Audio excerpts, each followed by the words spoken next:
Hey there, gang. Today we are in the north woods of Wisconsin. We're in a little town called Crandon, and we're here to visit the grave of a very young woman who was murdered with her two daughters, triple murder, back in 1979. Her name was Candace Warning, and the two little girls, Angela and Elizabeth. Very sad story. Well, these stories are all sad. We're at the cemetery. But this is particularly sad and senseless, one of these senseless murders we hear so much about. I want to thank David Lutz, one of our faithful viewers who goes way back, and he was here in Crandon. Maybe when this happened, he remembered it, he alerted me to the story. Doesn't live here anymore, but I love the picture that, David, that you sent me of you and the little guy. I just love that picture. What a little sprout. Anyway, let's take a walk to the grave, and I will tell you the story on the way as we walk among the gravestones here in Crandon. So yeah, this happened back in 1979, guys. Long time ago. And it was basically spring. It was April. You know, the winters are very long and cold up here and dark. Northern Wisconsin and Minnesota and Canada to the north. And spring was in the air. The snow was just starting to melt. It really doesn't usually get melted until May. And there was the family here, a little happy family. They lived in a quaint little farmhouse. Typical working class folks. Now, the father's name was Robert Warning. He was a butcher here in Crandon. He worked at Sparks Food Market. He went by Bob.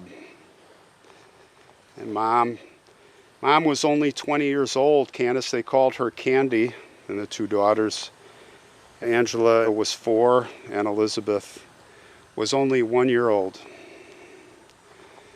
It was April 29th, 1979, when Dad was at work. Mom was alone with the girls at home.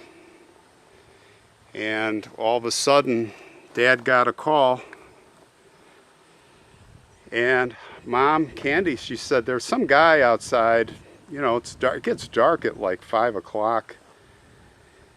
At that time of year, maybe 6, and wasn't sure, and they thought it might be the neighbor, the brother-in-law, who, and you know, he had some things to do, and apparently they hung up, and then Bob tried to call back. But when he called back, the phone was disconnected. So he was like alarmed. So he got his brother-in-law, Bill Votis, and got a hold of him, and they were, you know, heading. Now, I guess he was a neighbor, so I think he was first on the scene. And in any respect, when they got there, or he got there, it was just a bloody murder scene.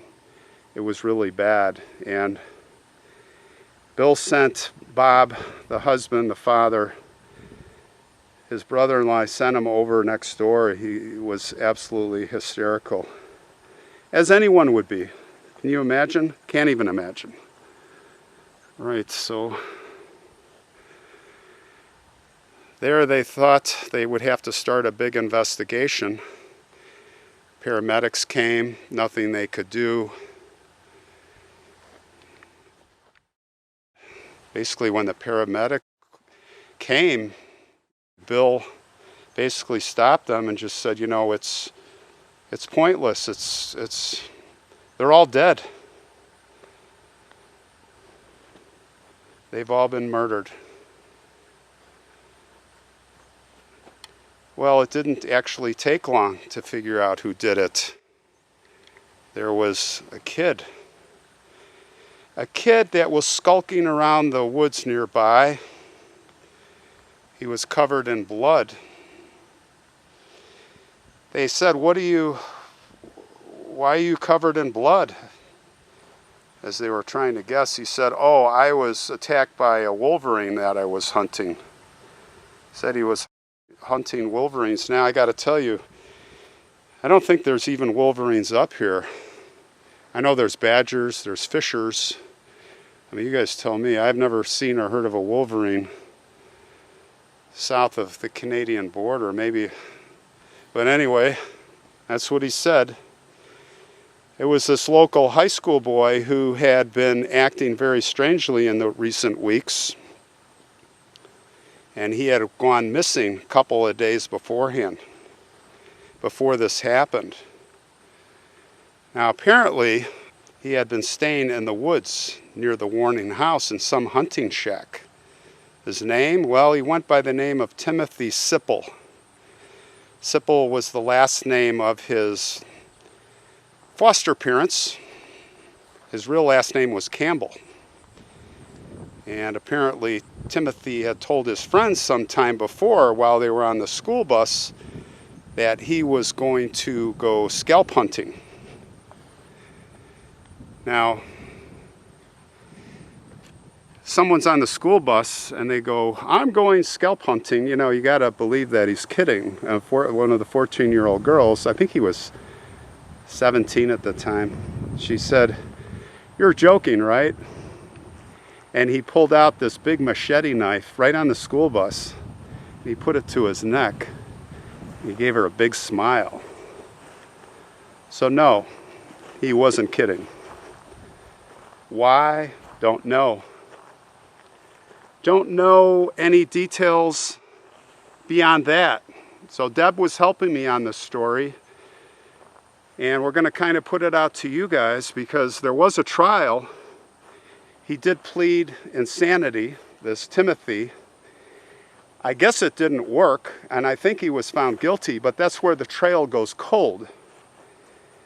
We don't know if he was convicted. I'm sure he was. What the sentence was, where he is, what prison. Is he still in the prison? Can't find anything on it. It's one of the few times that the trail is really going cold. So I put this out to the community. All you awesome people, if someone can tell us where this Timothy Campbell, what happened to him? And a guy like that, is he still out? Still out. Did he get out? I will bet he got out. Young age. Although this is Wisconsin, you know, they're not too lenient here like some of the other states with the sentences, but who knows? I mean, this is one crazy, brutal crime. I would expect that he is still in prison.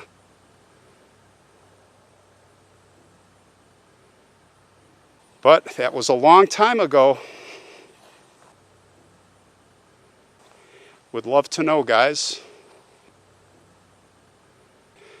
Can any of you help us? Does anyone know? Perhaps those in Crandon.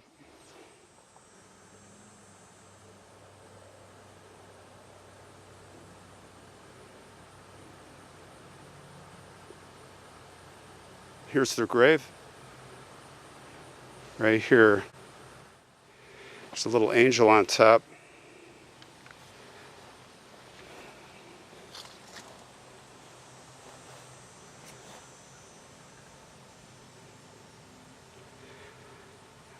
So they're not forgotten by those from Crandon.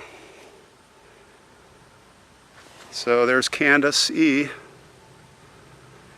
1958 to 1979.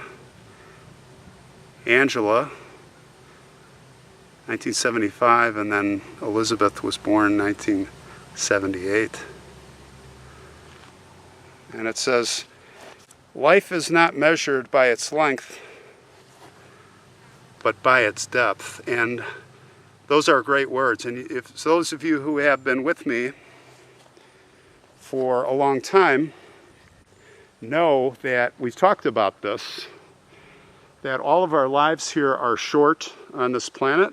And, you know, I've always emphasized that, you know, whether a child dies, whether you live to be 5 or 10 or 80 or 100, we've all been here, but just a snapshot of time on this planet. So were those years good? That's the only solace. It's some solace that you can take.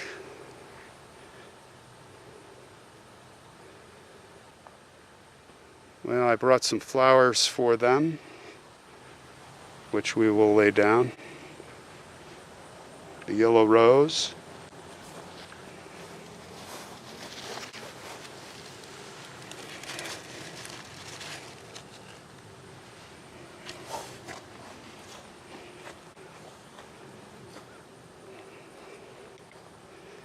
Well, if anyone knows where he is now, I would love to, at least the world at large, know.